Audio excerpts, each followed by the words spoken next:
Assalamu alaikum. Good morning, good afternoon, and good evening. Welcome to the 29th global edition of the World AI Show. Happy to be with you today with almost 400 attendees from 14 countries. I would like to thank Trisco giving me this opportunity to be the opening keynote speaker. Thanks for this privilege. The next few slides will shed light on the question how to start in the age of AI and machine learning.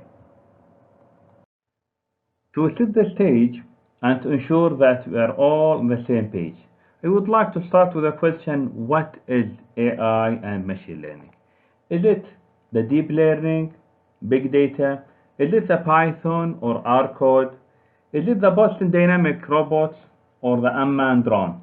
Is it the ANN or the math behind all of these technology? Actually, AI and machine learning is all of that and more. One of the best definitions I found for AI was Oxford One, which defined AI as the theory and development of computer systems able to perform tasks normally require human intelligence, such as visual, speech recognition, make decisions, and translation between languages. And this is the definition that will be adopted throughout this presentation. So, are we on the age of AI and machine learning? The short answer is yes. But if you still have some doubt in this answer, I recommend you to see an interesting documentary with the title The Age of AI. You can find it on YouTube. So, in the age of AI, what is the impact of this technology in our life? Big part or portion of the GDP will be targeting this domain and will be generating using this technology. And also, it will replace a lot of our current day-to-day job, but it will produce and generate much more number of new jobs. And the impact of AI in our current life can be summarized as what Dr. Andrew said, that AI is the new electricity. It was to highlight that Dr. Khalid in the next panel discussion will shed more light on this specific subject. So, how is the world is ready and prepared for that? Based on TISO Global AI Index, these are the top 25 countries. We can see that US and China are racing the first two positions on this index, then followed by UK, Canada, and South Korea. From MENA point of view, the first country appear on this list is Saudi Arabia in the top of or in the rank as the 20 position. So this will take us to the next question. Is really MENA region ready for this age, the age of AI? Actually, I can say yes. Example, we have Saudi Arabia. They established the national strategy for data and AI, which aim or goal, the strategy is by 2030 to be among the top 15 countries on the global AI index. And in addition to that, they would like to from talent development, they are targeting more than 40% of the workforce and to be in the top 10 in the open data index. From investment point of view, more than 75 billion real will be invested, and from research domain, from 600 to 700 patent and paper will or should be published yearly based targeting the data and AI. Also, will activate more than 300 data and AI startups, which will significantly impact and have positive effect on AI on the country and the region as well. If you look at other country, UAE, who established the first AI minister, they also have UAE National Strategy for Artificial Intelligence, which have 8 strategic objectives, starting by building a reputation to have direct impact on the ecosystem and the customer service. In addition, they will plan to attract and train talent for future jobs.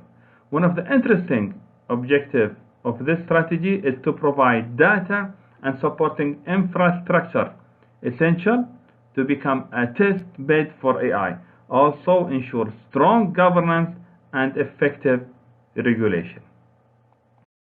We have Egypt, who established the national strategy or the national AI strategy, which its vision to promote Egypt regional to be leading and active in the global player in AI.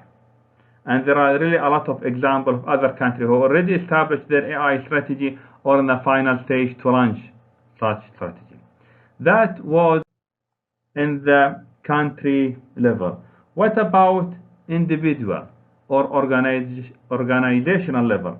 How can we start?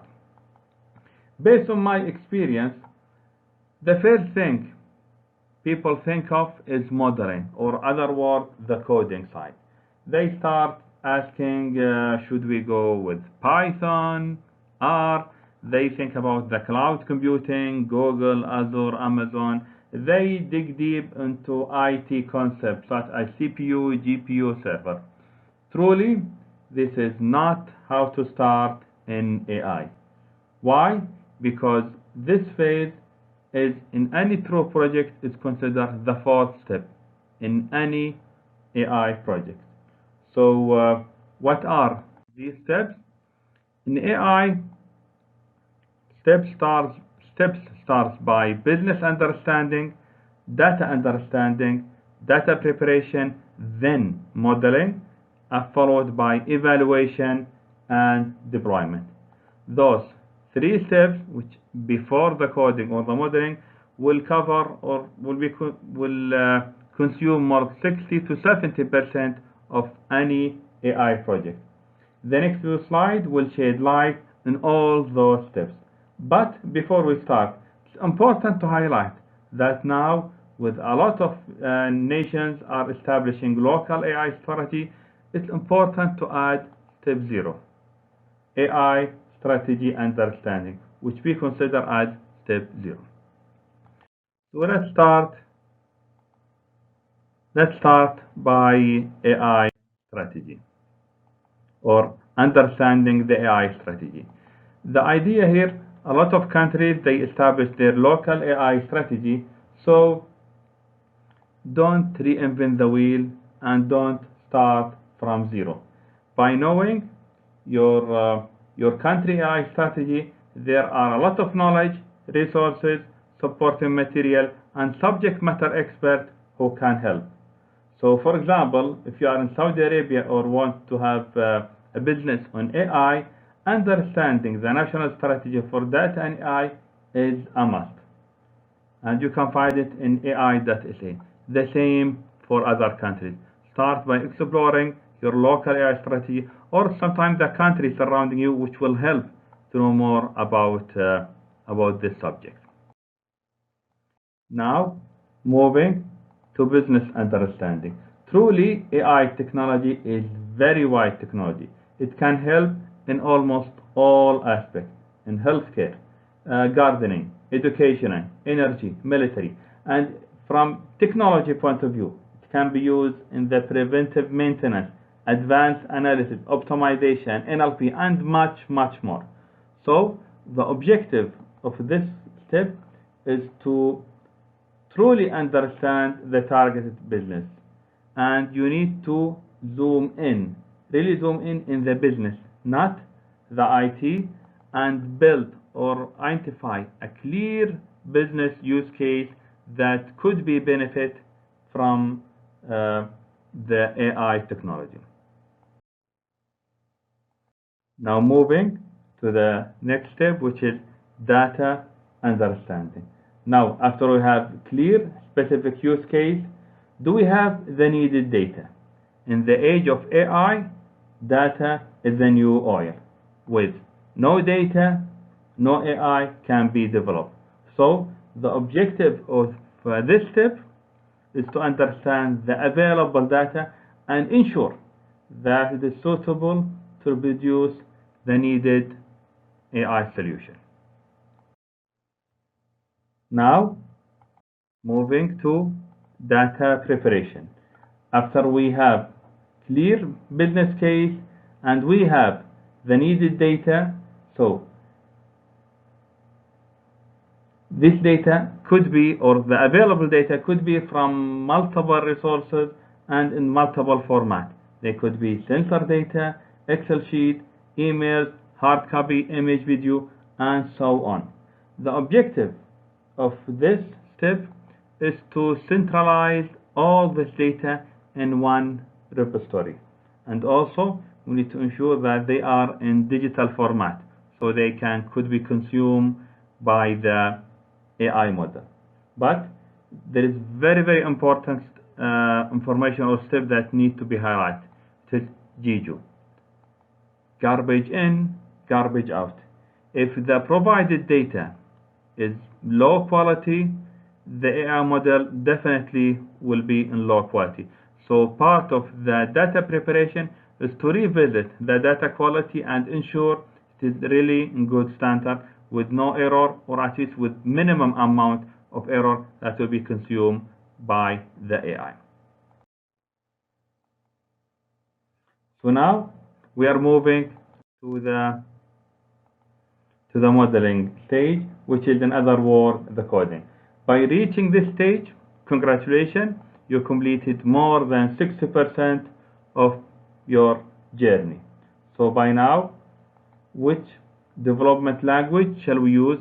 R, Python, which hosting technology? This will be identified by the exploring, first of all, by identifying the project, which is based on the business, and by exploring the data and the amount of data.